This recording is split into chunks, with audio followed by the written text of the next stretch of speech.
Hello, this is All 24 News program coming to you live from Algiers with me, Karifa Zachary. Next are your headlines.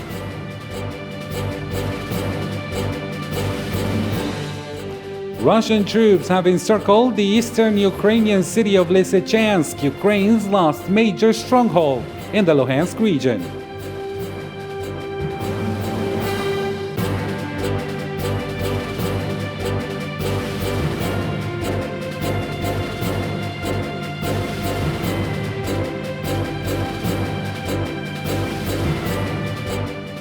Also coming up, a gunman has killed 3 people and injured another 4 at a shopping mall in Denmark's capital, Copenhagen.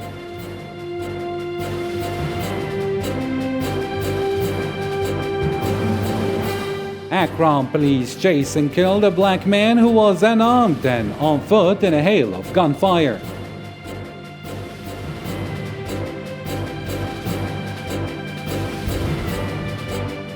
And finally, in our top stories, rescuers have resumed the search for survivors after an avalanche set off by collapse of the largest glacier in the Italian Alps.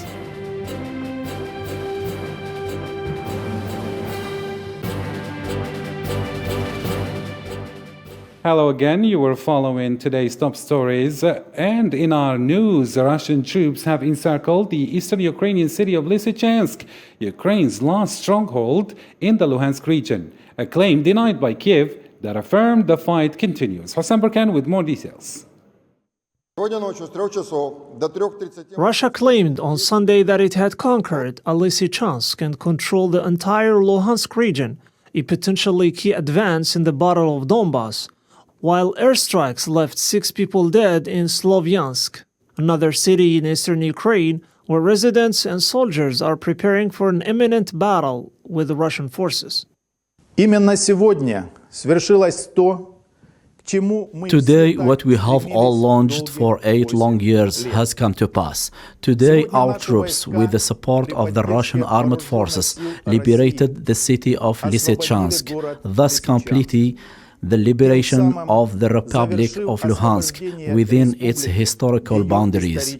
Our military had to carefully recapture literally every house, every street, every village.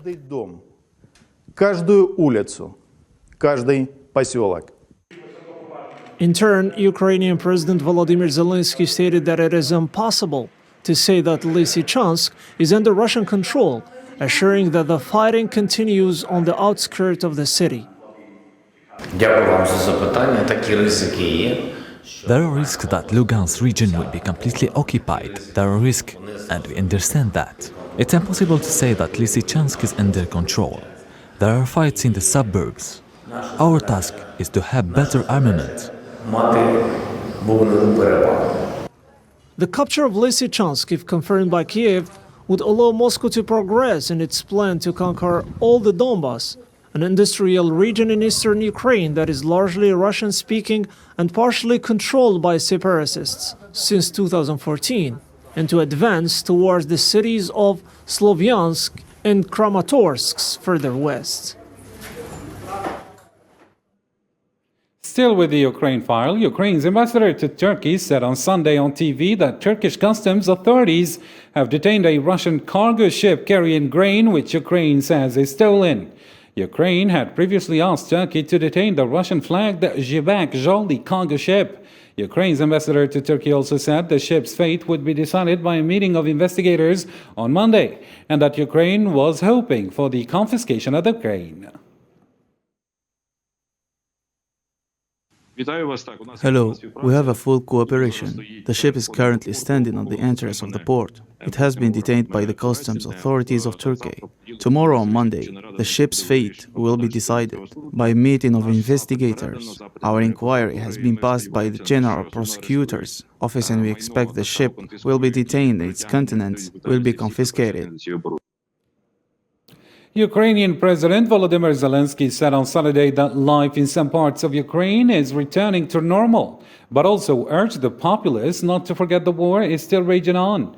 Zelensky talked about the upcoming Ukraine Recovery Conference in Lugano that will jointly be hosted by Switzerland and Ukraine from the 4th to the 5th of July and is billed as a unique opportunity for Ukraine to share its recovery plan and engage with international partners to develop the best strategy to implement it.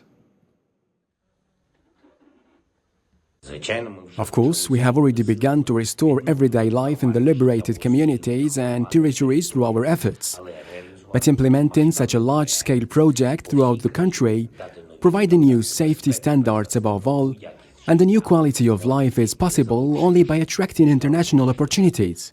Therefore, the conference in Lugano can become an essential step for Ukraine's reconstruction. The Russian delegation blocked from attending the OSCE annual assembly in Birmingham. Russian officials claimed that this rejection is due to the UK visas not being approved for the members of the delegation. Meanwhile, the committee members heard presentations from the reporters who focused largely on the war in Ukraine and its related political, security, and humanitarian impacts. Other issues on the agenda of the General Committee include economic recovery from the COVID-19 pandemic, migration, and the humanitarian situation in Afghanistan. Sri Lanka extended school closures for one more week starting July 4th amid unprecedented fuel crisis, the Education Ministry announced on Sunday. The government and state-approved private schools will remain closed for a week as there is not enough fuel for teachers and parents to get children to classrooms. The Sri Lankan minister said the school will cover the syllabus in the next vacation term. A gunman has killed 3 people and injured another 4 at a shopping mall in Denmark's capital, Copenhagen. Police said the suspected shooter had mental health issues and there is no indication for a terror motive. The suspect, who was described as an ethnic Dane by police, adding he will face questioning by a judge on Monday.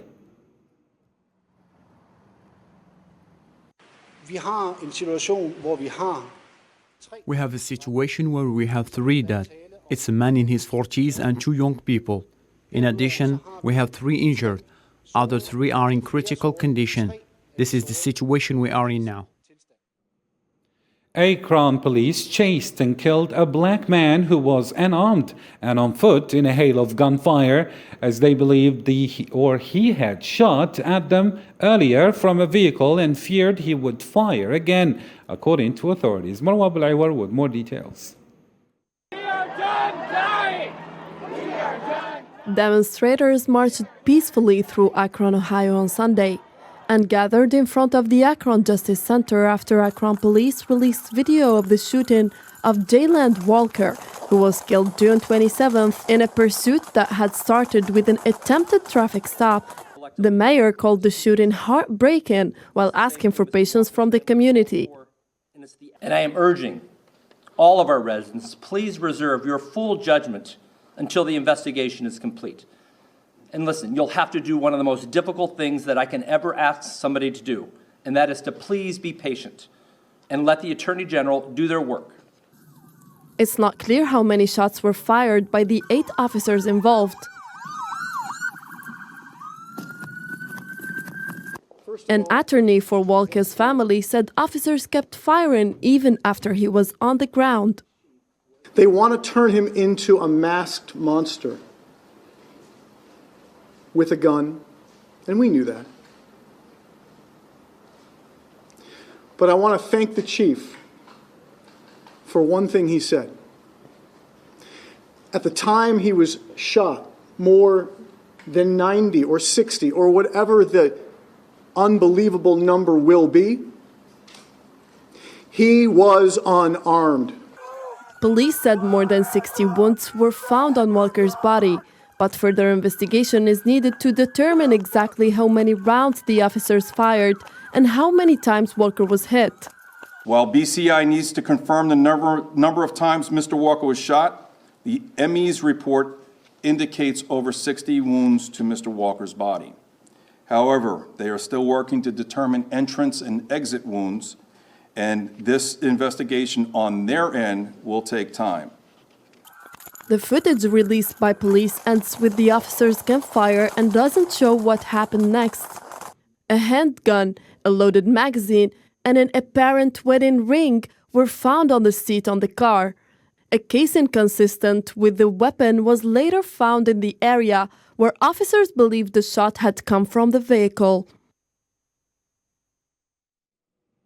Rescuers have resumed the search for survivors after an avalanche set off by the collapse of the largest glacier in the Italian Alps, killing at least 6 people and injuring 9 others. 16 people were estimated to be missing on Monday, as authorities said they did not know the total number of climbers hit when the glacier collapsed the previous day on Marmolada, the highest mountain in the Italian Dolomites. The number of victims is 6, the injured and hospitalized is 8. As for the missing, the figures are not certain, so I prefer not to give a number. We are making the appropriate checks on the basis of clues, hypotheses, testimonies. The certain figure is 6 victims. Tropical storm Bonnie, which crosses Central America, killed 1 person in El Salvador on Saturday. It also flooded streets, hospitals, and homes, knocked down trees, and authorities carried out evacuations for rescuers.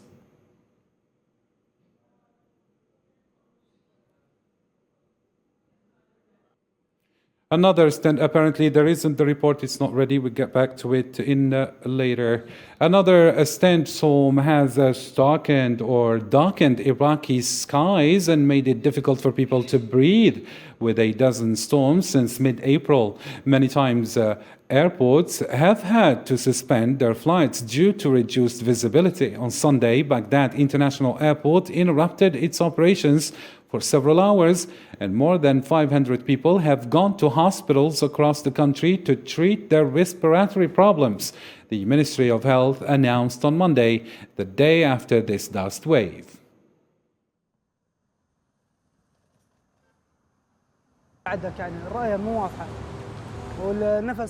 It's very difficult to see that. You will feel like you are suffocating. It's hard and unbearable. You have to drink juices, liquids to preserve yourself. It's much more tiring. It's probably the first year that Iraq has seen so many sandstorms. The president of Chile, Gabriel Boric, will receive in a ceremony on Monday the proposal of the new constitution, a text that, although includes social rights claimed in the streets, also added controversy in the process that has not managed to overcome social fragmentation. Sofian Kanturi. At the headquarters of the Congress in Santiago, the Chilean President Gabriel Boric will receive the text and the Constitutional Convention will be dissolved. The letter is composed of 154 members, with parity and reserved indigenous seats, which began its work on July 4, 2021, to draft a new Magna Carta to replace the current one in force since Augusto Pinochet. It is the most democratic space that we have known throughout the history of this country, in more than 200 years, in which for the first time all people can participate. We were democratically elected. There was no dictatorship involved, fortunately. On September 4th, more than 15 million Chileans most vote approve or reject this text of 388 articles, which includes a new catalogue of social rights and seek to establish pluractional Chile with a new political and judicial order. The bad thing is the balance, which wasted the constituent process of having built something that unites and not divides. A constituent process that comes with 80% citizen support, I think, is rarely achieved. The drafting of this new constitution sought to channel the violent protests that erupted in Chile from October 2019, demanding greater social equality. After the sporadic demonstrations in various cities in Libya demanding the resignation of the ruling political class, the head of the national government, Abdelhamid Dbeibeh, sided with the demonstrators. In a speech delivered today, Monday, during a government meeting in Tripoli, Dbeibeh stressed that he will not allow the beating and attacking of anyone who wants to express his opinion.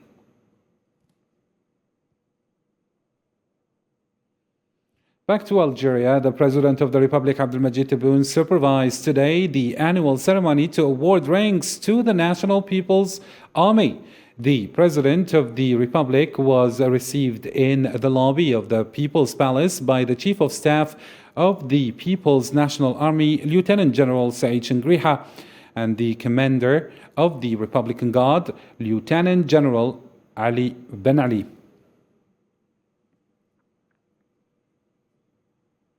President of the Republic, Abdelmadjid Tebboune, renewed his pledge to continue developing the capabilities of the National People's Army at all levels. The President of the Republic added in his speech that the National People's Army enjoys a prestigious position in the conscience of the nation and cannot be shaken in any way. Still with the activities of the President of the Republic, Abdelmadjid Tebboune chaired Sunday a cabinet meeting devoted to the examining, discussion, and approving draft laws related to several sectors of endeavor. During the meeting, the President of the Republic ordered the opening of Italian cultural centers with the aim of teaching the Italian language in major cities of Annaba, Constantine, Oran, Ouargla, and Bachar. To the Sahrawi cause now, the Sahrawi National Committee for Human Rights condemned the cowardly attack by the Moroccan occupation authorities against the members of the Sahrawi Association of Victims of Grave Violations committed by the Moroccan state, with the aim of preventing them from participating in the work of the first session of the Coordinating Council, which comes after the association's first Ordinary General Conference.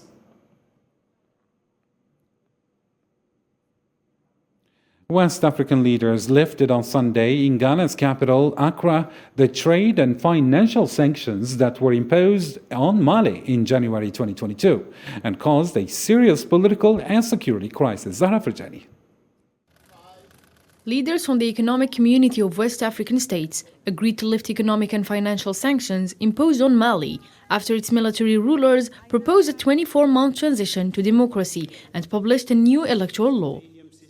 During a regional summit in Ghana's capital, Accra, the ECOWAS Commission President said that the head of states had reached an agreement with Bamako, which has promised a return to democratic rule. The head of state took the following decision. The first decided to lift all the economic and financial sanctions that were taken on January 9, 2022.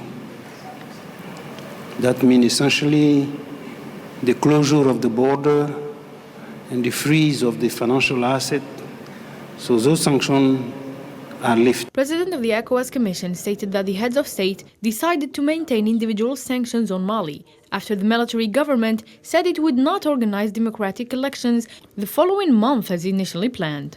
Regarding Burkina Faso, the West African leaders agreed to the transition roadmap scheduling the presidential elections for February 2025. Authorities of Burkina Faso have made a new proposal, which is now to have the transition in Burkina last for 24 months, starting July 1st.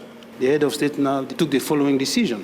First is to remove the economic and financial sanctions that were imposed to Burkina Faso on 25th March. Mali, Guinea, and Burkina Faso were suspended from the regional bloc ECOWAS following military coups and are under international pressure to hold democratic elections.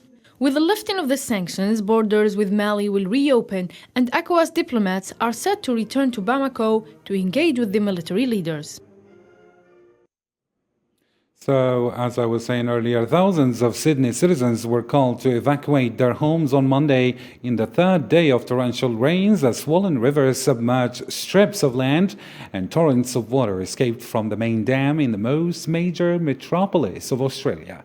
More in this report.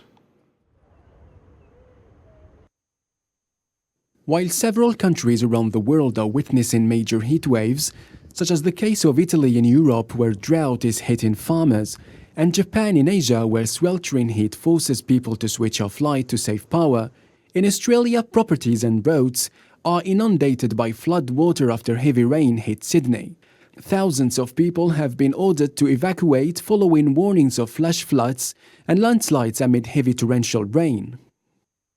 So this combination of heavy rainfall and the overflows out of Warragamba Dam is causing the river to rise quickly, and we are likely to see significant flooding. The Bureau is now warning us that later tonight the Hawkesbury and Nepean rivers will rise higher than what we experienced in March 2021, March 2022 and April of 2022. Shortly, the SES will be issuing dozens of evacuation orders and warnings. Some areas in Australia's biggest city have already reported floods of 1.5 metres. Rainfall is expected to intensify over the coming 2 days. We want the community to be aware of their risk. As stated by the Bureau, we're anticipating that these levels will rise above the last 18 months of flood levels. Heavy rain and overflowing dams and rivers all combined threatened the lives of animals as well, which by using boats were brought to safety on the dry land. It's a different task to moving humans. Livestock tend to have their times where they want to move around, jump around, so we need to secure them a lot better to be able to transport them. Australia is particularly hard hit by climate change, with regular droughts, devastating forest fires, and repeated and increasingly intense flooding. To the Mediterranean Games in Iran now, fourth place for Algeria in terms of number of medals, with 19 golden ones, 15 in silver and 14 bronze. This puts Algeria a step forward to an unprecedented record in the Mediterranean Games, participation as an advanced stature and a better international ranking, while the games are still on, and the details are ahead with Usama Ayati. As the closing up of the Mediterranean Games approaches step by step, Algeria maintains its stature in the fourth place with 19 golden medals. This makes Algeria breaks all previous records of its participation in these games. Bouanani on his part did not save any efforts to ensure a silver medal in the 110 meters race, while Trikiasa succeeded again in recording a medal during the tournament. However, this time it was in bronze in the high jumping contest as he reached 7 meters 80. I won a bronze medal in high jumping, although I was really aiming for the gold medal. But I did not succeed, but I am satisfied with the bronze. In weightlifting, Algerian athletes affirmed their internationally high level, as Tobri Faris and Hamadi Maghniya guaranteed 2 bronze medals and 1 silver, mentioning that both Algerian participators had injuries. Thank God we recorded a bronze medal. I was aiming for the gold medal. Our opponents do not have extraordinary level. This injury changed all balances as I was able to reach the gold medal, but the most important is that I won a medal. Swimming was not excluded from offering Algeria more medals, as the Algerian swimmer Sayoud raised the national flag in the 40 meters race. It's not a surprise, as I have been preparing for a long time. It was an objective. It's true that there were lots of pressure because it is taking place in Algeria, especially during these last months, as I had much pressure. I wanted to bring this medal for Algeria, and thank God, mission accomplished. Algerians are very optimistic about the upcoming contests in the next few hours to record the maximum of medals and put Algeria in a better international ranking for the next games. And Algerian athletes are noticeably willing to ensure the highest number of records. And for more details, I am joined live by Usama Ayadi, who can update us a little on the situation. Hello there, Usama Ayadi. Hello, Karim. I hope you're doing well. Thank you so much. Could you please tell us any updates about the situation and how's Algeria doing? Very briefly, thank you. 48 medals is the total number of medals that Algeria has recorded so far, but the games are still on and we still have many chances, or we still have chances to win more medals in these games, which are just 2 days left But today we're going to see as well France and Italy who are going to play the finals in football. As you can see, or as I told you, the stadium of Iran is really full. Tickets are sold out. The final, I think, is going to be fantastic, as well as 7 finals in swimming, in which 2 Algerians are going to participate, and this concerns Sahnoun Masar and Ben Bara, who are going to participate in 100 meters and 50 meters of swimming, as well as Midouni and Ben Shadli, who are going to participate in athletics, 100 meters and 200 meters race. Thank you so much, Usama Aidi. We have reached the end of our news bulletin. Thank you for these valuable insights. That's the end, ladies and gentlemen. Thank you for tuning in to our channel. Bye for now.